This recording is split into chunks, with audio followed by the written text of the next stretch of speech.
Danielson was 9th overall in this race. The question always about Tom Danielson is he's promised so much, and he's always a rider who has been considered as possibly one who will develop and become a Grand Tour rider. As we see Bauke Mollema go through that time slip, 5:35, outside the time of Moser. But he's never really come good because he's quite a fragile rider. He seems to get ill quite often.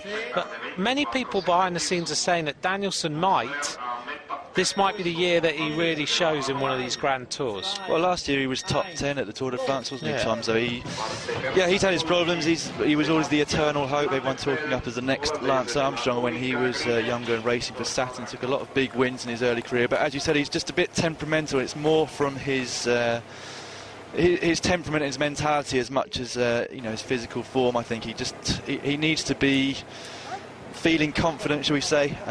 His teammates with him last year, and he was super confident by the Tour of Colorado, which I did with him because come out of the Tour de France and best American there and a lot of attention, and come out of it feeling very good about his performance. So I think in his older years, there's less pressure on him now than perhaps there was 5 or 6 years ago.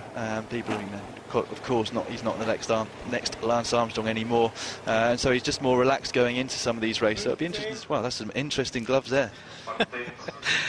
Oh, what's going on with these gloves? Sebastian Langefeld of the Orica Green Edge. Right, so Langefeld, a winner of Het Nieuwsblad, off the start, had a big crash at the beginning of the year, but he's now here in this prologue time trial. Sebastian Langefeld has started. Moreno Moser is still the leader. The big gun's still to come. We'll be back in a few moments with the prologue. Welcome back to the prologue of the Tour of Switzerland. We're looking at Fuglsang of Radio Shack Nissan. He's just gone through the intermediate time split at 3 kilometres in a time of 5 minutes 23.58 seconds. Down on the time of Moreno Moser, who is still the leader of this prologue, with a time at the finish of 9 minutes 50.500. Elmiger is second for AG2R, 4 seconds down. Dario Cataldo third, 11 seconds down on Moreno Moser.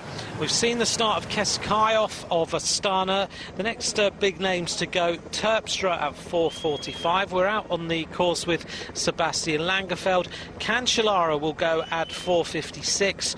And the last 3 to go, Peter Sagan, Alexander Kolobnev and Levi Leipheimer, last year's winner.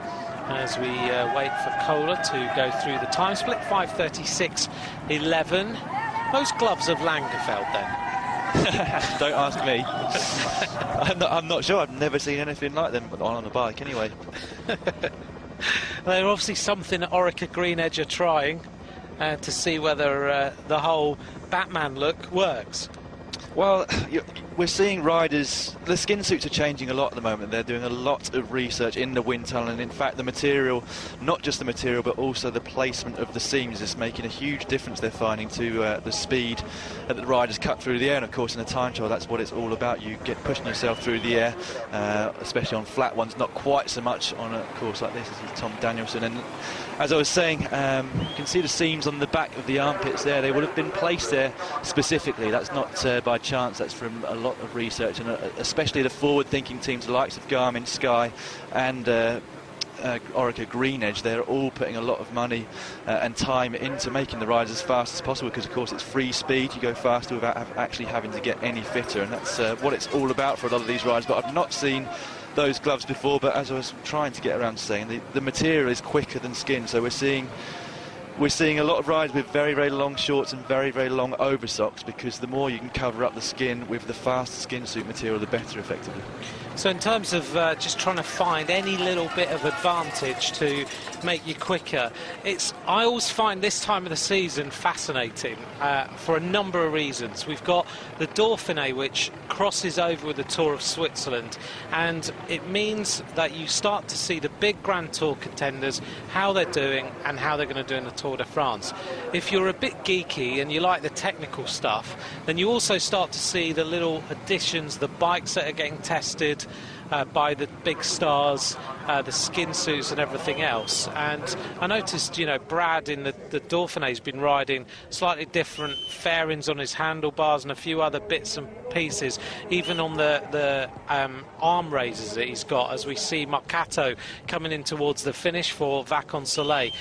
So it is a question of trying out these different things, isn't it, to see what is quicker and see whether they work, whether it be skin suits, whether it be wheels, pedals, handlebars and all that sort of thing.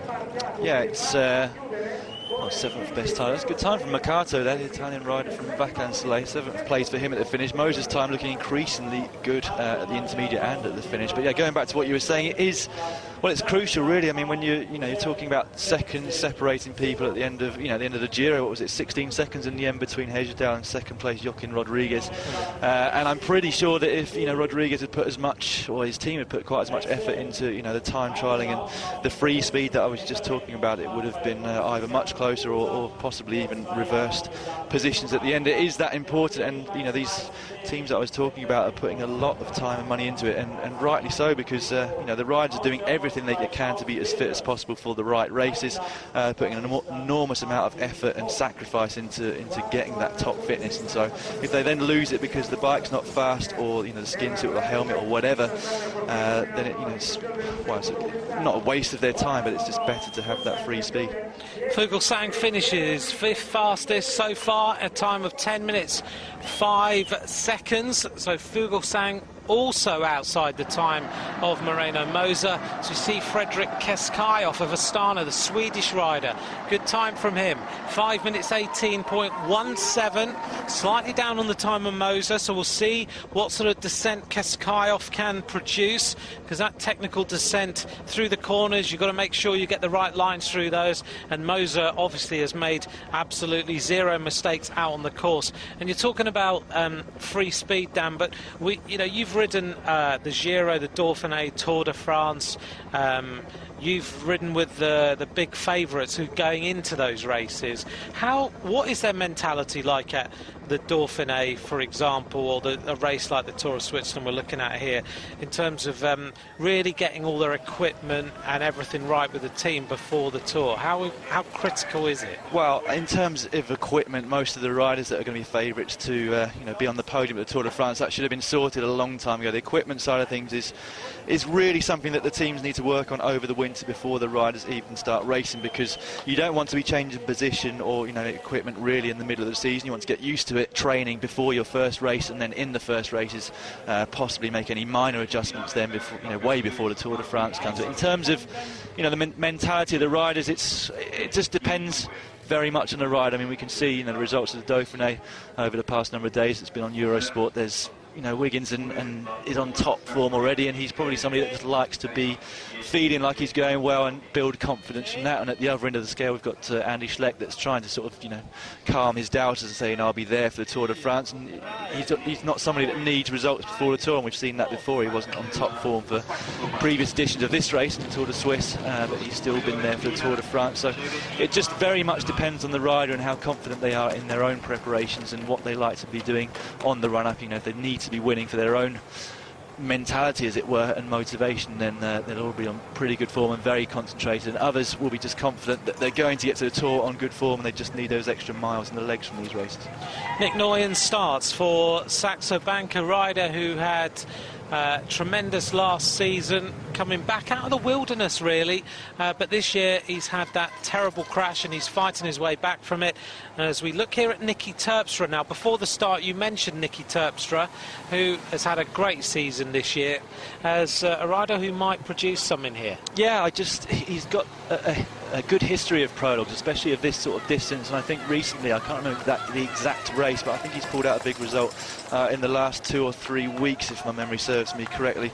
Another rider that's just re-signed with his own team, Quick Step, for another 2 years. I think that's right in saying that, but well, we'll see shortly when he crosses this intermediate time tip. As I said, Moses' time's just looking better and better as the day goes on, because some very big names have been a number of, quite a few seconds down. Mollema was, from Rabobank, was 25 seconds down. I mean, that was a bad time trial for him. I was expecting more from him. I'm sure he was as well. But these big names keep coming through, and his time's remaining steadfast at the moment.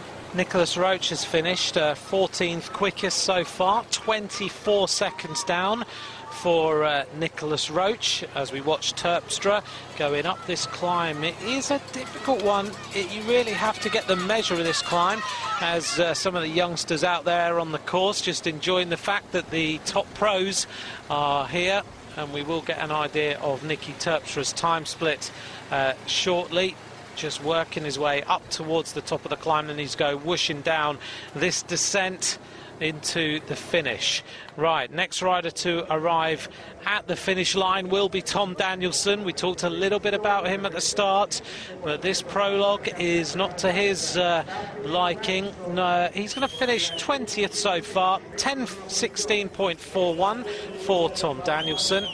Again, a rider who can take some time in the mountains. All about just putting yourself in the right position now for the assault on the mountains, which start tomorrow.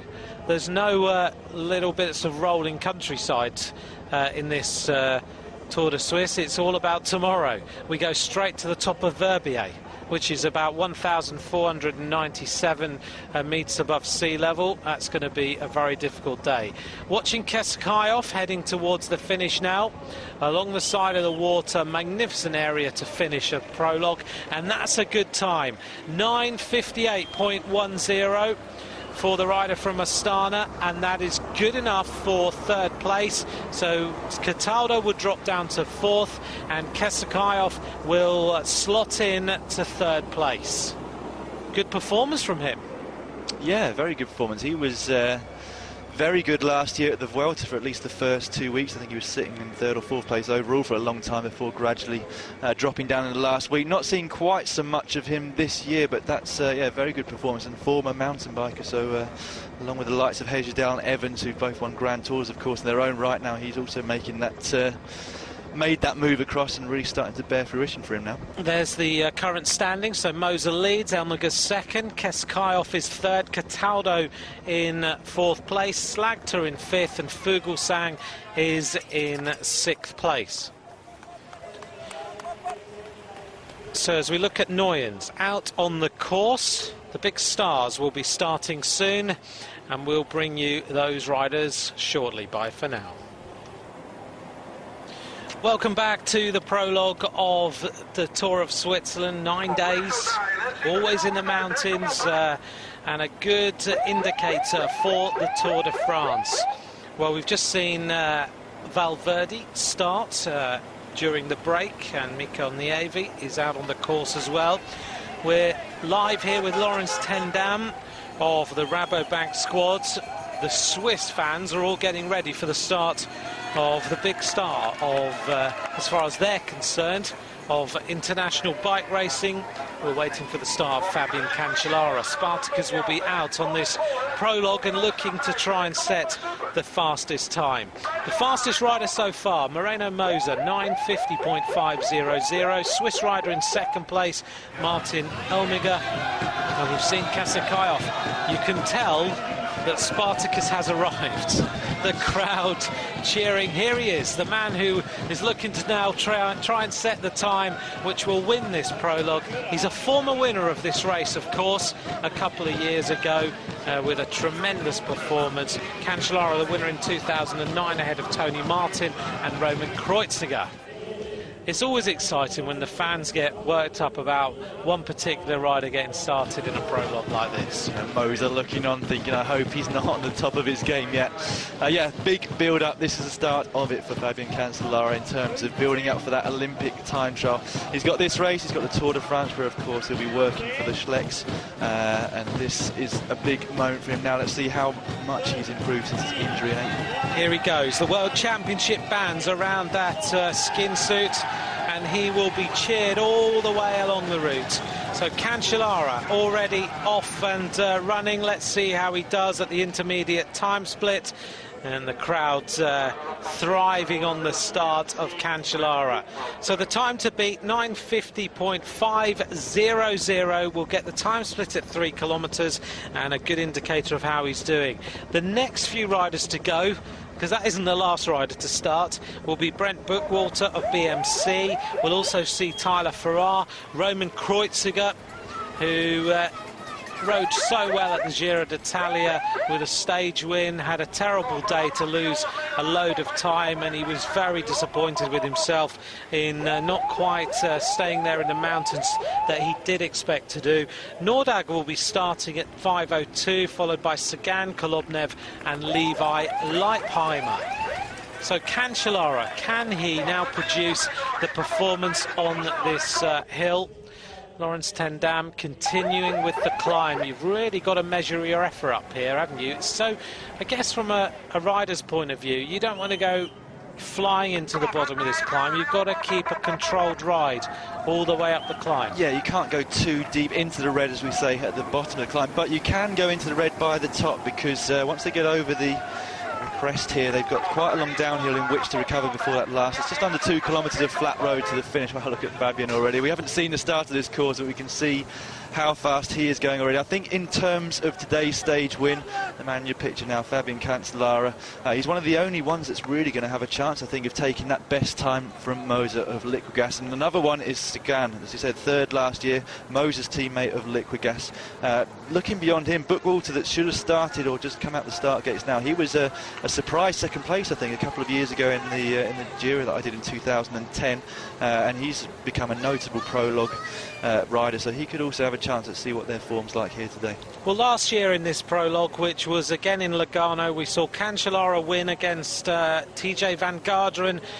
Peter Sagan was in third, Cloden was in fifth place, Danielson was in sixth place. So some of the same names. Now Valverde out on the course, 5 minutes and 26.38, 33 k's an hour.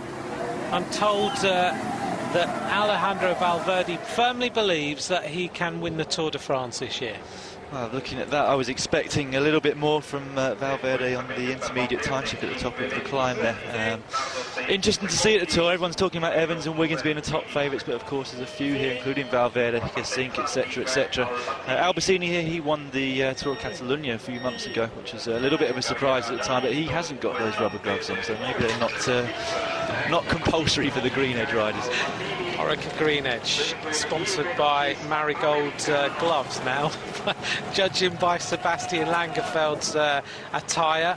I don't know why he's wearing those. Maybe he's had a crash or something, you don't know, and he's cut his hands or something like that. Maybe it is just a piece of equipment they're trying out. Albacini won the Tour of Britain a couple of years ago. He's up and running, and a rider who actually on these short, sharp climbs is normally pretty good. Yeah, he's very, very good, especially when he's on form. In a winner of a World Tour race, he's a world-class rider. Green Edge have sent him off last of their lineup, so they're obviously looking for him to do reasonably big things in this prologue today.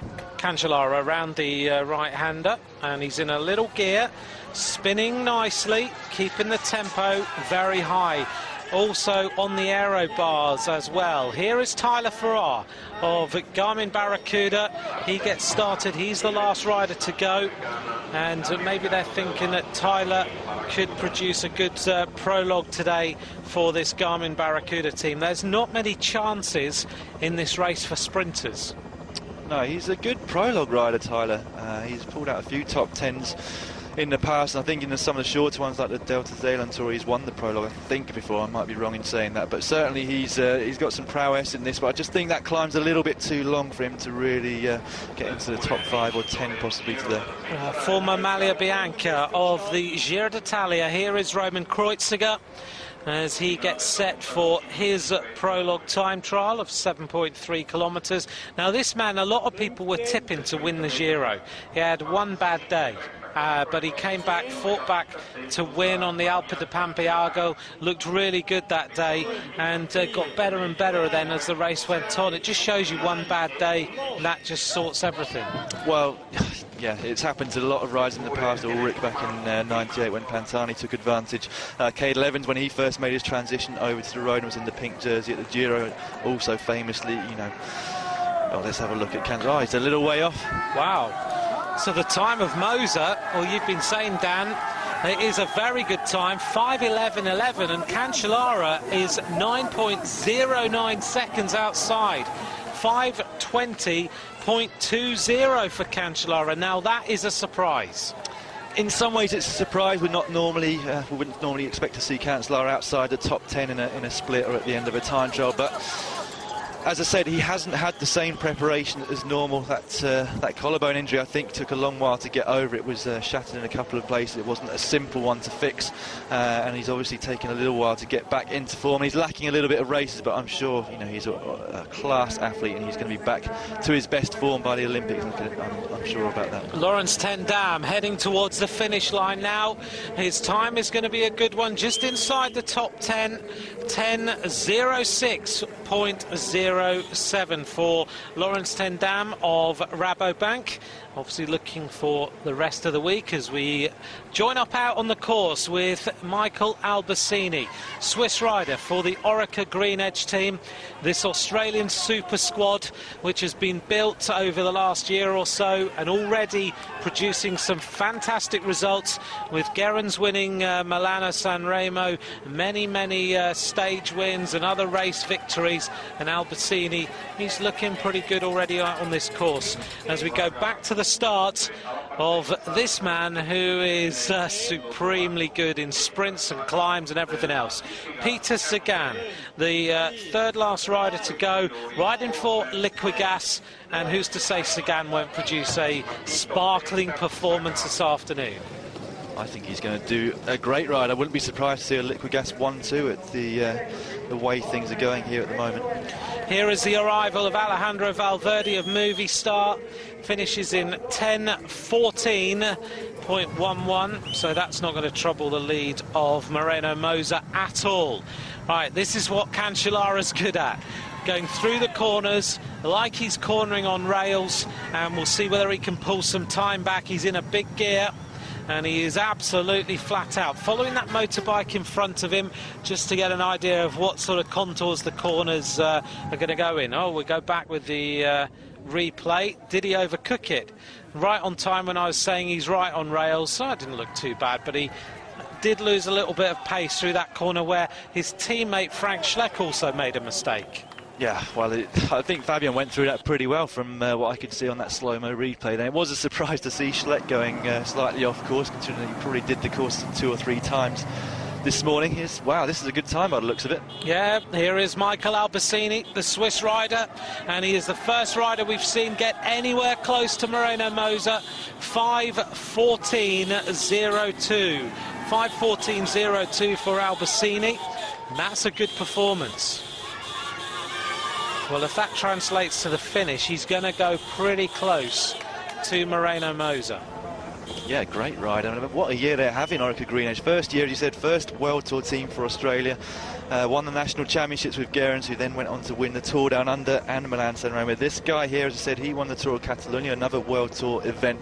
Matt Goss won a stage of their first Grand Tour at the Giro, so they're having an absolutely storming first season so far. Yeah, and I think they really said that they were set up to be a classics team, not really a Grand Tour squad in the first year, and they just wanted to make sure they were a lot lower key than the launch of Sky. When Sky came out, it was all guns blazing. We're going to be on the podium of the Tour de France here and whatever. It was all sparkling when they launched. Green Edge, much more under the radar, much more like we're going to produce some good classics performances, the odd stage win here or there. But certainly they are a squad who have produced more than expected.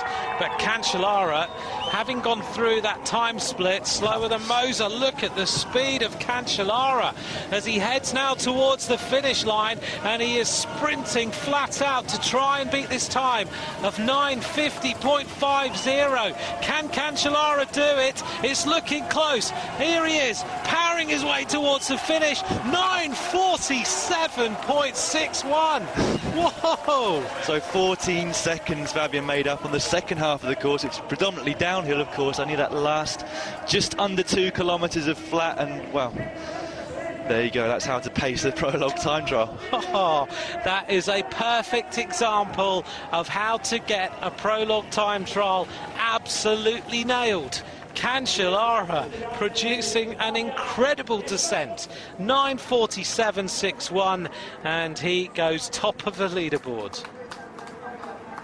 Kreuziger coming across the intermediate time check, 15th place for him, 9 seconds down. But yeah, let's go back to Cancellara. I mean, I still don't think that he's anywhere near his top form. I think if he was, he would have been first through the intermediate time check as well. I think he was 12th through there. So, but yeah, just amazing skills on the descent. I mean, you said it before, he goes around the corner like he's on rails. He just carries, not only is he, you know, more powerful than most of the riders, but he also carries so much more momentum. So, you know, whereas some riders are probably coming from 38 k's an hour around the corner, having to get back up to 50, 55, he's carrying, you know, 40, 42 kilometres an hour through it, and that all counts towards the end, just that momentum and little bit of extra speed that he gets everywhere. But how does he go so much quicker through the corners? You know, most of you as pros at that sort of level are, you can corner down mountains at, you can go down mountains at 70 to 80 k's an hour, you go through the corners on the same lines and everything, but why is he so much quicker than that?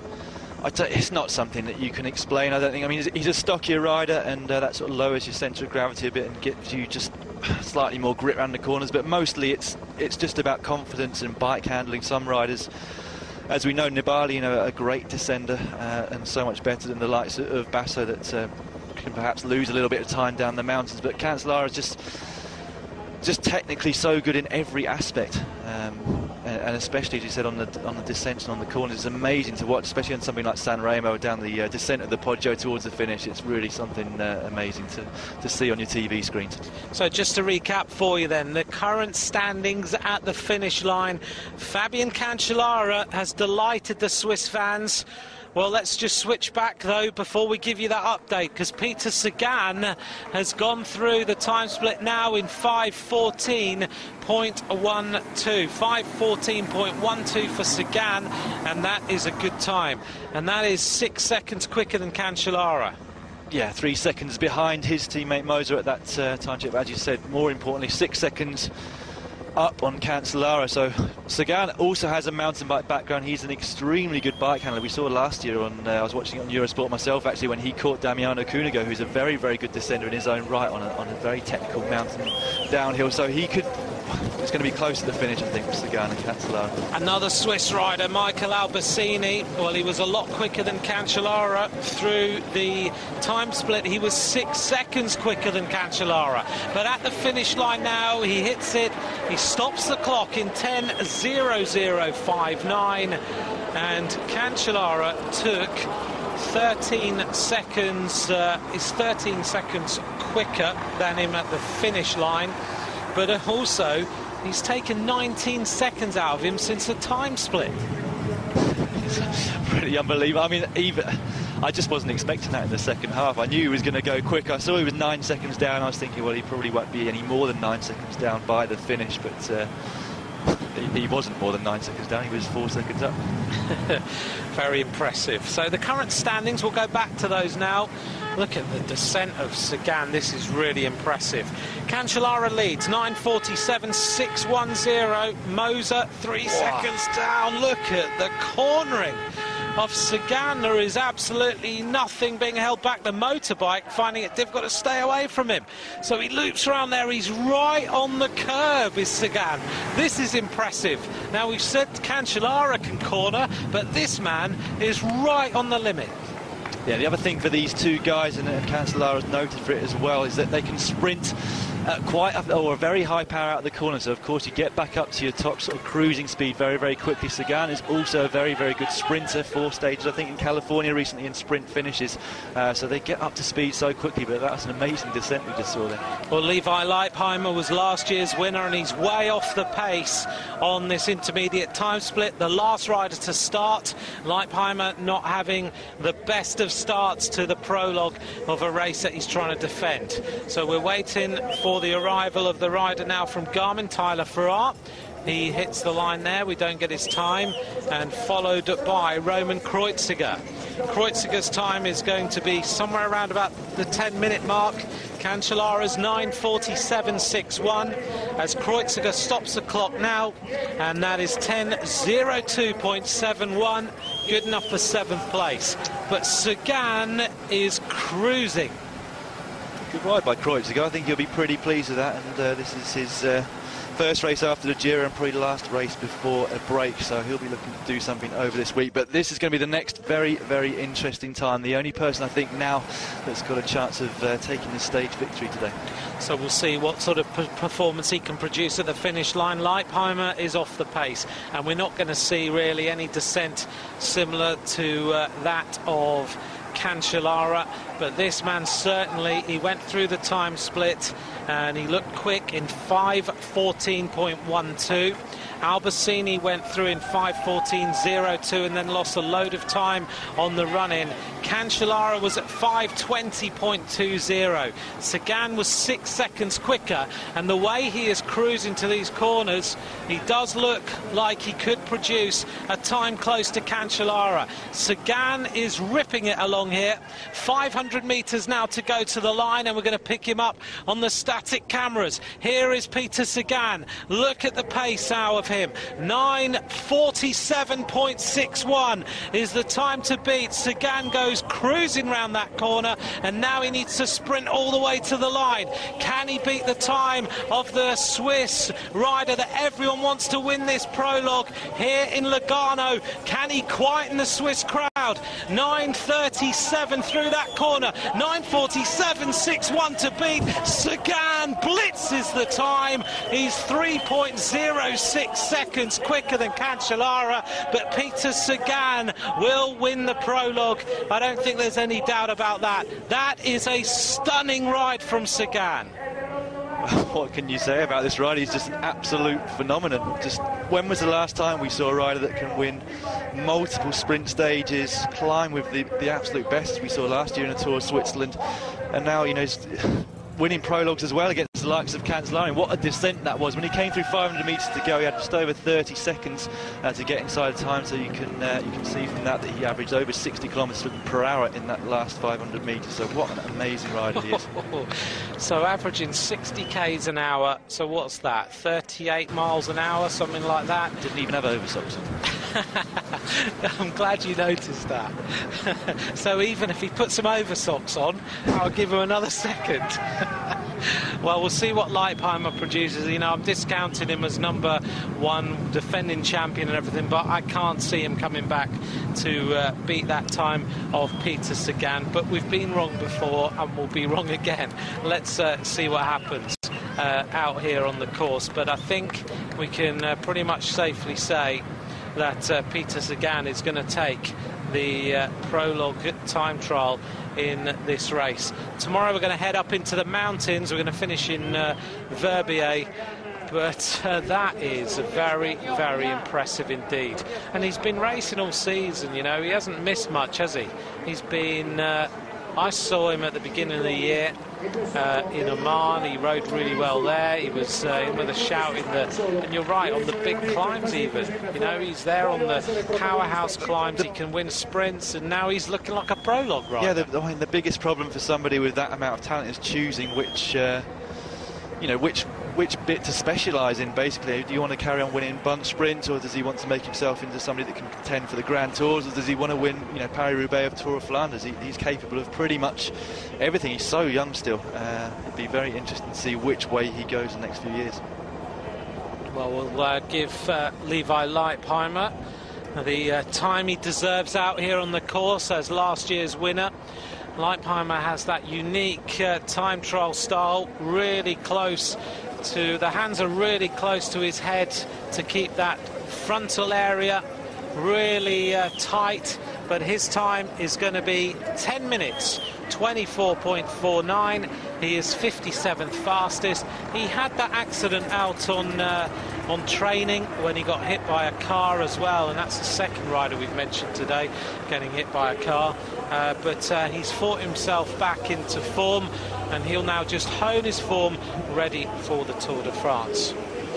Well, don't forget, over today and tomorrow you can maybe overnight ask Dan and I questions on Twitter if you would like to. and we'll see if we can talk about a few of those subjects tomorrow when we're in the mountains. So it's at Daniel Lloyd 1 and at Ant McCrossan, and we'll maybe talk a little bit about some of the subjects you want to talk about tomorrow. So here is confirmation of today's result. A storming performance by Peter Sagan to take the victory, 4 seconds ahead of Fabian Cancellara, and the young Italian rider Moreno Moser 7 seconds down, teammate of Peter Sagan. Other riders in that top 10, we should mention Fuglsang making up the top 10, and Roman Kreuziger also there as a possible rider we might see perform well in the mountains. So a good crowd enjoying that performance, but they're a little bit quietened. Well, 3 Swiss riders in the top 10, but of course they were all hoping to see Fabian Cancellara of Spartacus, as he's sometimes known to take that victory, but can't take anything away from Peter Sagan. Also, Moser did a fantastic ride. I think I've seen recently somewhere that it's the IG index of rider rankings, etc. They also show the number of kilometres raced, etc., who's done the most, who's done the least. I think Moser was in the bottom 3 of number of days racing or number of kilometres raced so far this season. So just goes to show you, I think he's had a couple of wins as well this season already, so not raced a huge amount, but a huge prospect for Italy and Liquigas there. Very impressive indeed. Here is Sagan. We will marvel at this, the way he went down that descent and took up time on everybody else. He had that 6 seconds. We should just think quite quickly that he was 6 seconds ahead of Cancellara at that time split, and he was 4 seconds ahead at the finish. So Cancellara still took time out of him, even with Sagan going that quick down the descent. I think Fabian would have taken those 2 seconds pretty much solely on that last 2 kilometre flat stretch. I was looking at Sagan from the side. He just doesn't look quite as comfortable, shall I say, on his time trial bike as Fabian does, and neither does look quite as aerodynamic. It's quite hard to see exactly how aerodynamic somebody is, hence why you have to go into a wind tunnel, because if it was obvious, everybody could just get into a very fast position on their bikes immediately. But I don't think he spends as much time on his time trial bike, because that's of all of his well, of all of the facets of the sport, sprinting, climbing, etc., that's probably his weakest point. But then he's gone and won the prologue of Tour of Switzerland. Well, the fans are waiting for the presentation. Let's just think about tomorrow then. We're going to race a stage of 216.5 kilometres. We start off and we head up the Simplon Pass, which is a horse category climb. It takes us up to 2,005 metres. So not a nice gentle start to tomorrow, really. No, they're not really being eased into this Tour of Switzerland this year, but it's been the same a number of the previous years as well. Very, very hard race, but that does come in the middle of the stage there, so around about 90 kilometres they hit the top of that climb, so I'm not expecting too many fireworks by that point. The break should already be gone by that climb in the middle. Then it's another, well, 100 kilometres really before they start that final climb up to the finish. Yeah, so we go down the descent and we head through Sion and Martigny, and then we head up the final climb. Takes us to Verbier, which is 1,472 metres. Couple of little sprint points on the way tomorrow, well, 3 in total, ready for that points jersey, and we finish at the top of the horse category climb in Verbier. Well, we'll take a look back here at some of the run-ins. This is Cancellara finishing, and he will finish second overall today. Just looking at the setup for him, very flat aero bars. He's got the power meter in the middle. And as you mentioned in commentary, just as he was starting, it is all about build-up for the Olympic Games, really. He's been out, he's looked at the time trial course already. He stopped in one of your team sponsors' shops and sat down, worked out the course, because it's very close to the route. And so he's been out, he's looked at it, he knows what to expect, and he'll want to take that gold medal in London. Yeah, I think, of course, most of the riders who are in with a chance of a medal or top 10 in the time trial or in the road race will have come out here and looked at the course beforehand, and Cancellara is one of those, and he'll know that course very well already, and things looking pretty good for him, better than I was expecting, especially after that intermediate time check. There's the general classification, no surprises. Sagan will take the leader's jersey, Cancellara will be second, but here he is. Per vincere qua a Lugano, cosa ha fatto migliore oggi? Non so, oggi stavo molto bene, anche spero che mi sono preparato dopo le classiche bene per come appuntamento sul Tour de France, allora spero che sono pronto e questo è una prova prima di Tour. Talk about his prologue performance, but overall he's got to be very happy with this performance today. Compared to what we've seen in prologues from Sagan before and compared to Cancellara, who we would in front of his home crowd be expecting to win. Adesso prova prima di Tour sue condizioni, o non so se fa Tour o vuole fare bene Olimpiadi, allora penso che non è ancora in condizioni migliori. Grazie mille. He looks very happy, doesn't he? Actually, Sagan is normally a man of quite a few words. He doesn't really talk an awful lot, really. He's just a very focused young rider. Hitting the line there. So it's a little bit like Eddie Barstenhagen from that respect. A few words, just really enjoys the racing, and well, I guess quite a similar rider in many ways, in that they can they're the two that really can do every part of this sport. Well, I was reading, I read, I don't know if you saw it, but David Miller had quite a funny tweet the other night on Twitter about a conversation he'd had with Bosenhagen in the Dauphiné the other day, and Bosenhagen apparently had ridden alongside him and said, "Is this as hard as it feels? Because it feels really hard." And then David Miller was like, "But he went and won the stage after I'd given him a little bit of kind of love in the peloton and made him feel a bit better." Well, here is Sagan out on the podium to take today's stage. A magnificent performance, and Liquigas are going to be pretty happy this evening with these two young riders producing great performances.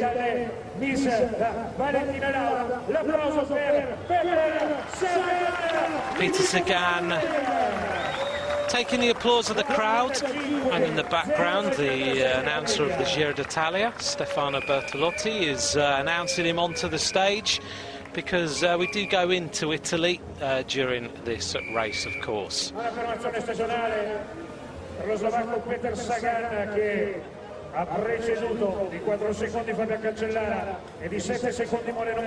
Well, he'll be back to receive the leader's jersey on the podium. Now you wonder whether in the mountains Sagan can perform up to Verbier tomorrow. Can he hold on to this jersey? And you know, you could say no, he won't go with the climbers, but who's to say he won't be there? Well, We'll have obviously by the end of tomorrow we'll know where his form is at on the climbs. As I said, 4 stage wins in sprints in the Tour of California just a few weeks ago. Whether he's got the same climbing legs as he had in the Tour of Switzerland last year remains to be seen, but the possibility is certainly there, and tomorrow's going to give us the first good indication. Fabian Cancellara's fan club, they're happy to have seen him racing, recovering from injury, but today was not to be for Fabian Cancellara, the former world champion. Here is Peter Sagan. He will receive the leader's yellow jersey, which he'll wear on the roads to Verbier tomorrow.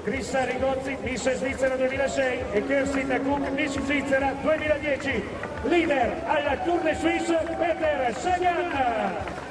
Slender advantage then for Peter Sagan. La maglia Tour, il simbolo del primato alla Tour de Suisse, Peter Sagan. Well, we'll keep an eye on him out on the road tomorrow. This, of course, a great history, the Tour of Switzerland. This is the 76th edition of this race, starting back in 1933. And some very top riders, of course, have worn this yellow jersey.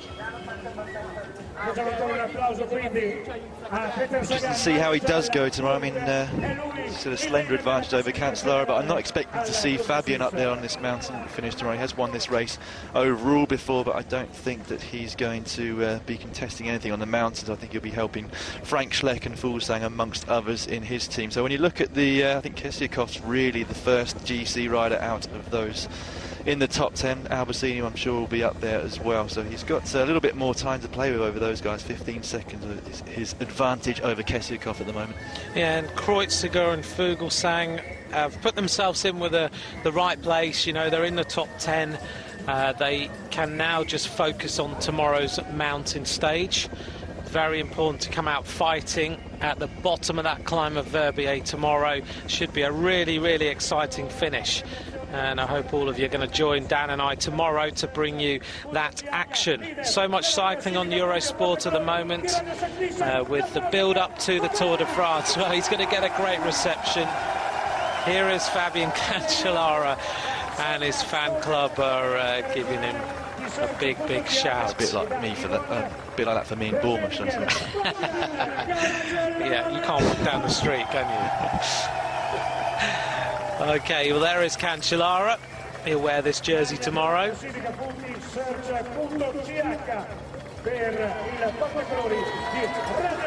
that is the points jersey, which is confusing with the red and white dots all over it, well, squares all over it. It's interesting. It wasn't like that last year, was it? No, it's completely changed. New sponsor. Exactly. Looks like a recruitment company or something.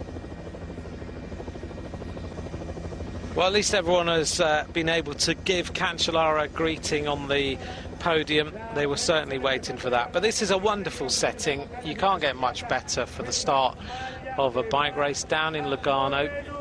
If I'm right in thinking, where Nicole Cook bases herself.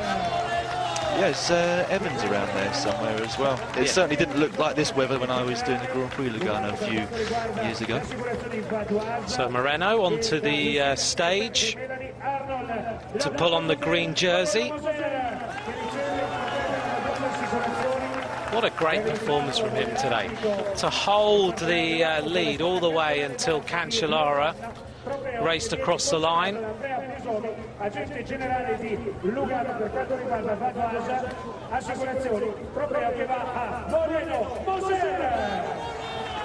Do we think he looks a little bit like Francesco Moser? He certainly can ride a bike as quick. And he wears the climbers jersey tomorrow.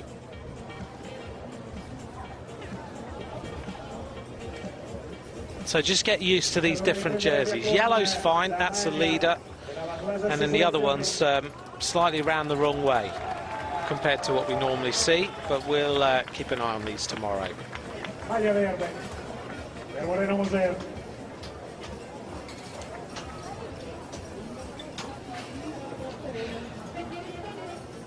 Great area for bike riding, Lugano. Talking to Nicole Cook, not long for her to defend her Olympic title. No, it's going to come up on us before we know, especially with the Tour de France coming in between. That's going to fly by that 3 weeks, and then after that, of course, it's only sort of 1 week before the big road races come at the Olympics. Yeah, and also many riders are choosing, as we see Cancellara back on the podium again, some riders choosing to not even ride the Tour de France and go and ride the Tour of Poland. Yeah, who are you thinking of for that?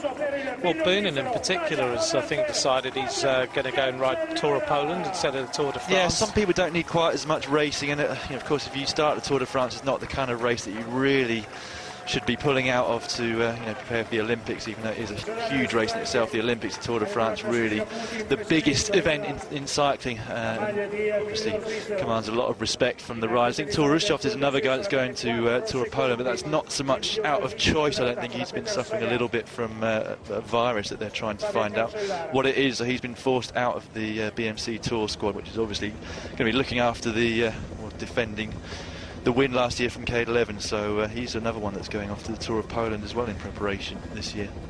Oh, I think it's going to be one of the best fields that Tour of Poland's ever seen. All the riders are thinking, right, I'm going to do, my preparation is going to be slightly different to everybody else's. I'm not going to ride the Tour. I don't need all the the stress of the Tour de France, because it is an incredible race, isn't it? It's so stressful. So as we look here at the riders who featured out on the course today, a magnificent prologue time trial, 7.3 kilometres of rapid racing in the magnificent area of Lugano. Everyone was out watching, enjoying the sunshine.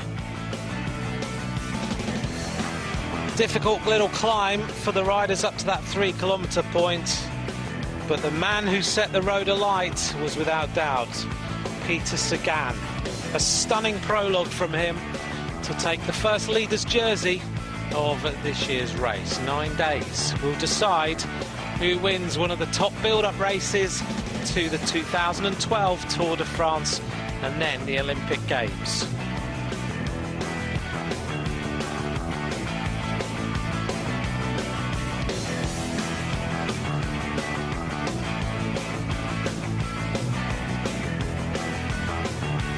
Cancellara's on the comeback now from injury. Today signalled that he's well on track. This man just beat him.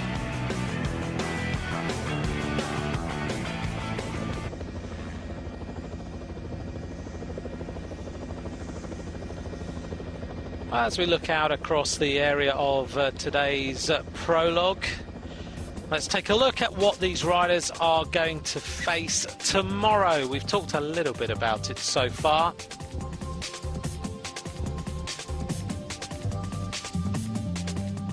Well, we're not going to get that map, unfortunately.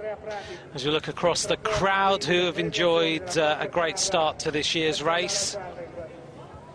Oh, here we are. We're going to get it. So we're going to start and race across to Verbier.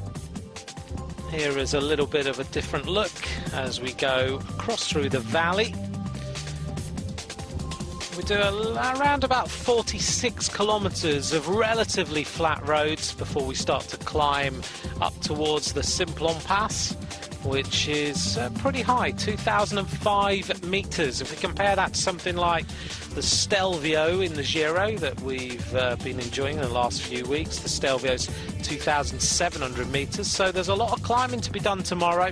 Then we descend down through Brig, down through the valley, a little bit flatter road, slightly downhill until we reach 192 kilometres.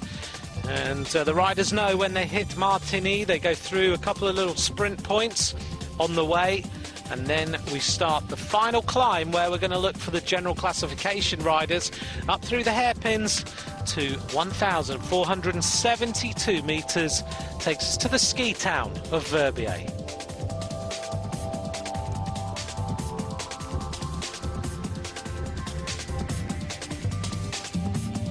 So a great stage today. We've seen Peter Sagan take the yellow jersey, just beating Fabian Cancellara. Join Dan Lloyd and myself, Anthony McCrossan, tomorrow. Bye for now.